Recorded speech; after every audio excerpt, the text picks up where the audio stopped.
Hello and welcome to another episode of the Business Spotlight series. I'm your host Devi Malavika, and joining me today is the wonderful Shoaib Hussain, who is the CEO of Provision Healthcare. Hi everyone. Provision's vision and mission is set out for primary care and predominantly focuses on upskilling pharmacists in assisting general practitioners, if I'm not wrong. So, Shoaib, it is wonderful to have you on our Business Spotlight series. Absolute Thank you. pleasure. Why don't you kick us off by telling us a little bit more about Provision and what exactly it is that you do? Sure. Thank you so much for the introduction, Devi. Um, Provision essentially is in the UK, we have the NHS, and within that, there's been a lot of upskilling going on for pharmacists. So I'm a Mhm, pharmacist mhm, by profession. I'm a pharmacist, and what the government did is they created a new course, which meant that we could, mhm, as pharmacists, we could mhm, do a further course and start prescribing mhm, and working almost mhm. like a doctor in a surgery. Okay. So Uh-huh. we were able to do that course. So when I did that course, I managed to kind of navigate things. And what we found is there was a lot of difficulty between the kind of doctors who didn't know what Mhm, we can do, didn't know what we can't do, and even the mhm, pharmacists who hadn't been in this environment before, who didn't know what they were doing. So mhm, as mhm. experts at doing this for a few years, we kind of figured everything out. We were like, you know what? We'll merge the two together. So this is where our business comes in, and this is the kind of thing that we do within healthcare. Wow, wonderful, wonderful. So I understand that there would have been a lot of growth that has happened because, yes, this is a very interesting concept. Really new to me. I did some research about this, so it was new to me. So, what would you attribute your growth to? I think several things, to be honest. I think it would be Mm, difficult to hone down on one particular thing. And first and mm, foremost, I'm a man of mm, faith, so I believe everything mm, comes from God, and mm, I think that's the first thing to attribute success to. And but in terms of from the business angle, I think there needs mm, to be a lot of discipline as a leader mm, in an organization. You need to be very disciplined. If mm. you don't keep yourself in check, then your team can't be inspired by you and can't Yes, carry that yes. vision forward. I think that's Mm, that's a big mm, thing as well. But I think one of the greatest things to attribute mm, growth to, whether this is mm, in business, whether it's personal mm, or anything, is mm, always learning mm, from failure. Whenever you mm, fail, whenever you go down, to be able to learn from that and to be able to step forward and take those learnings on in order to move mm. forward from that. So I'm completely comfortable in admitting that I have failed more than I have succeeded, and it's those Yeah. failures that I've learned from in order to find any level of success. Wonderful. And I think I agree with you. Oftentimes, we talk a lot about success, but we don't really talk about the failures. And it is Yeah, actually, on some level, the failures that brought us to where we are. So yeah, the role of failure is really important. So I admire absolutely. that. Yeah, Yeah, I no, love I, that. I would say I would Wonderful. say Yeah. that they have a greater impact on success. And I think, Mm, whether it's on YouTube or whether it's on social mm, media or anything like this, mm, what you find is mm, anybody talking about their success will talk about mm, the thing they did to get the success, but they won't talk about all the mm. failures that led them to Right. understand that success. So this is the Yes. kind of you could say it's scientific. When we do an experiment Mm, in science, we mm, have a hypothesis and we tried this, didn't mm, work, tried this, didn't work. And but when it comes to mm, personal things, all of a sudden we kind of internalize a lot of those failures instead of just looking at mm, it like, okay, this didn't work, what can we do now? And that might mm, be personal. It might be a personal thing. mm, Somebody might start business and mm. something happens in their personal life. That this happened to me when COVID Right. happened. I was in a completely different business. Mm, But overcoming that adversity mm, and understanding that mm. failure is part of success is what kind of drives you forward to kind of understand that this is just a journey. Wonderful. I'm loving the outlook. So tell me currently, what would you say is a challenge in your business? What is a challenge in the business, did you say? Sorry. Yes, yes. Challenge faced i by think your business. I think at the moment we Mm, there's a lot of growing pains. mm, You have to shut the door on business, mm, because there's always that element of greed that oh, we got new business coming in, let's open our door to it mm, and just let it all in. mm, mm. We have to be sensible with it. We're in the healthcare Right. industry. At the end of Mm, that, there's always a mm. patient who has to be taken Yes. care of. There's always that element of it, so you can't Mm, lose sight of that. But I would say mm, at the right today, our problem is the growing mm, pains of, where we were a small organization where we could keep an eye on everything. mm, It was easy, mm, but now that we're getting to the mm. level we're getting to, it's hard to kind of to have that kind of Right. growth into that. And yeah, it's that Mm. I would say was a challenge. Right. Okay. Wonderful. So it's again about the growth where the challenge comes Yeah, in, yeah, and also keeping morality in check. Wonderful. I yeah. understand. Okay. So let me move on to the next question then, because since you're talking about growth and how it's all been going, what would you say has been your biggest learning as an employer since you began in the business? As an employer, I would say once you become an employer, I think it's very Mm, important to remember that mm, the decisions you're mm, making for the people that are mm, having those decisions, impacted by those decisions, should be a mm, part of the direction that you're taking. But also you right. should look at their needs as well. I think that's something which is key. I wouldn't say I'm perfect Mm, at this, but mm, this is the kind of intention that I do have mm, with all of my employees, which is, what is mm, important to you as an mm, employee, and then I mm, can explain what's important to me as an employer. And when we mm, can kind of find that balance between the two, there's a great kind of marrying of the ideas, and then we can move to go forward. Because if the employees healthy and happy in what they're mm, doing and they're mm, growing, they'll mm. provide better healthcare, and that will grow the business. So it's like all of this coming together in a nice triangle. Yes, I think it's all interconnected. So a happy team makes a happy business, will make, happy patients Yeah. in your case. Absolutely. So yes, yes, wonderful. That's really golden, I would say. Thought provoking, makes a lot of sense. So let me come to the next question then. So how would you balance your personal life with the demands of running provision? Because again, with a lot of healthcare, primary care happening, Mhm. has it been easy for you? Oh, definitely not. I think my wife would have a thing to say if I said it's been very easy. It's definitely not. Right. It is a challenge, and I think Mm, keeping your mental health in check mm, is a big thing, and there's nothing to be shy of to say mm, and to discuss with somebody and saying that at the moment I'm feeling the pressure of this thing. We're all human. Our brain is an organ just like the rest of our organs, our heart, etc. right, And when the brain feels right. pressure, it manifests it in a Mm, different way mm, by mm, making you anxious or stressed or anything. And I think that mm, keeping an eye on that is very important.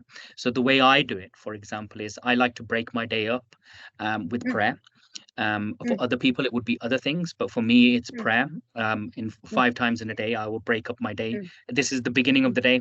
This is the end of the mm. day, and the day is nicely sandwiched in the middle of those two things. And they're what we call Right. bookmarking, just like in a library Mm, when you have a book, bookmarks on right. either side, just to keep the Bookends. books Right. contained. Yeah, Mm, bookends. Yeah, absolutely. mm, So yeah. that's what I see. And then throughout the day, it kind of helps break up the day as well. So that I Mm, think really mm, helps with mental health, and it helps mm, with keeping focused and not getting too lost in the detail of it.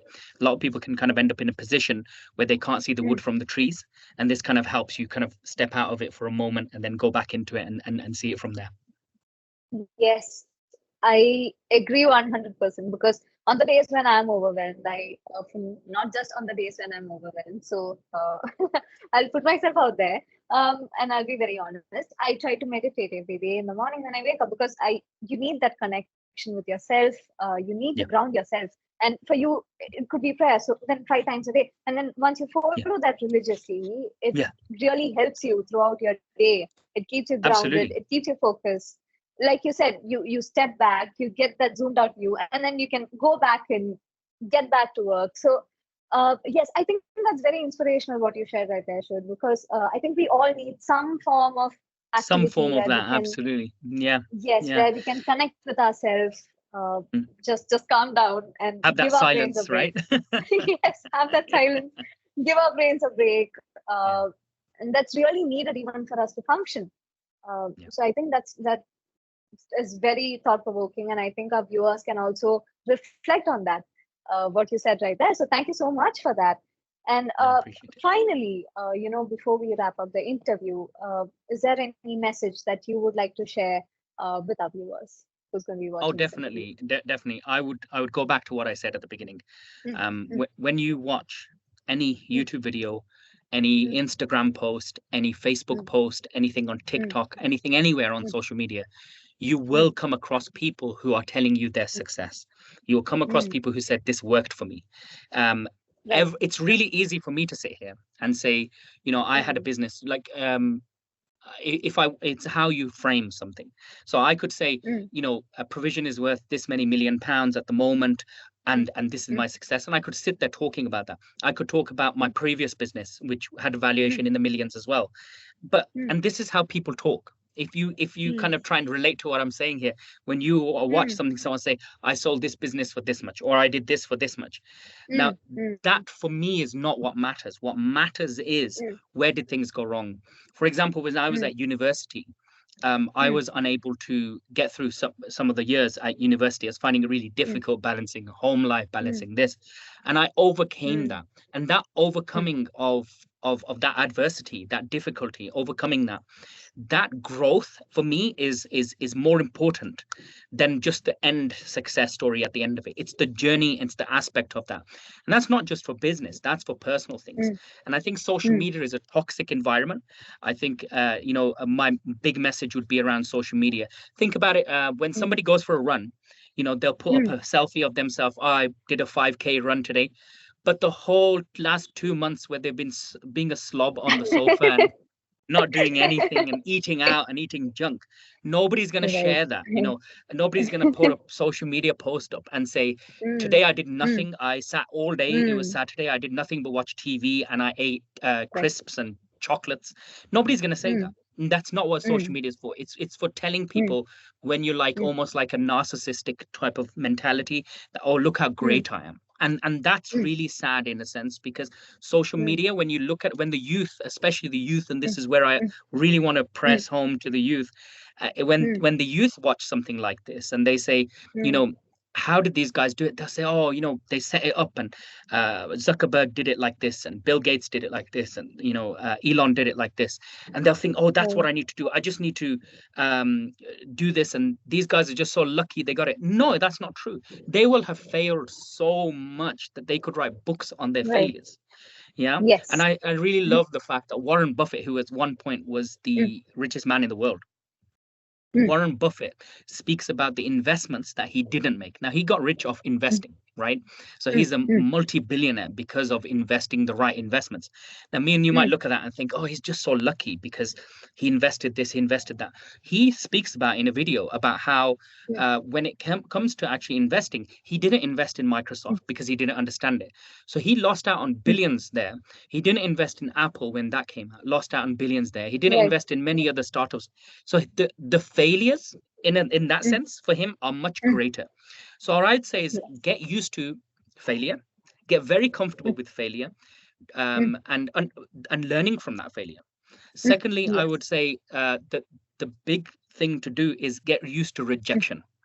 The people who do business, who think that it's going to be easy, that everyone's going to say yes or yes sir and just carry on, that's not going to happen. That's really not going to happen. What's the only thing that's going to happen is you're going to get rejected and rejected and rejected and rejected. You have to almost become shameless. I say almost because nobody should become shameless in business, but almost get to that stage. And the third thing I would say is be scientific with it.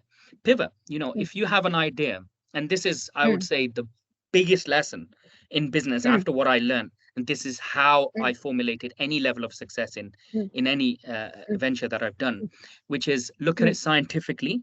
There's a book called Lean Startup by Eric Ries that really helped me. And what that book goes through is how actually, if I have time, I'll tell you the story of how it happened. Yeah. Wonderful. Yeah. Excellent. Yeah. I'm looking forward to hearing that. So the way in which Eric Ries explains how he did it is, there used to be a time when there used to be Yahoo and there used to be MSN Messenger. I'm old enough to remember that. So we used to have many messengers and stuff, right? Yes. And what we would do is, what these guys thought is, what we're going to do is we're going to actually go ahead and we're going to make one messenger service which plugs into all of them, right? So all of a sudden they're like, this is a great idea. They sat for 6 months working on this thing, and then they put it in front of some young people and said, hey, do you want to just put your email address in and start? And all of them said, not interested. So that 6 months Mm. was completely wasted. No matter how much they tried to convince them, the 6 months were wasted. Right. So what they realized was actually, Right. if we had just put a fake page up just to test the Mm. ground, this testing Mm. of the ground would have been able for us to see Mm. actually um Mm. are people interested in it? So yeah, 10 people would have clicked Mm. the website and the website would have just broken, but they would have learned from Right. that people are interested in this thing, or they're not Interesting. interested. So that Mm. 6 months wouldn't have been wasted Right. for a team of 10, Right. 20. Same thing here. Right. Experimentally look at things. Mm. Whatever you're doing, test the Mm. ground first. Mm. Don't say, oh, this is a great idea. Don't ask people, hey, would you buy this? Mm. Everybody's going to say to you, oh, yeah, yeah, yeah, I'd buy that. Test it. Send them a link anonymously and say, special Mm. offer on this Mm. thing. Click Mm. here to buy. If they click to Mm. buy, you've got a business.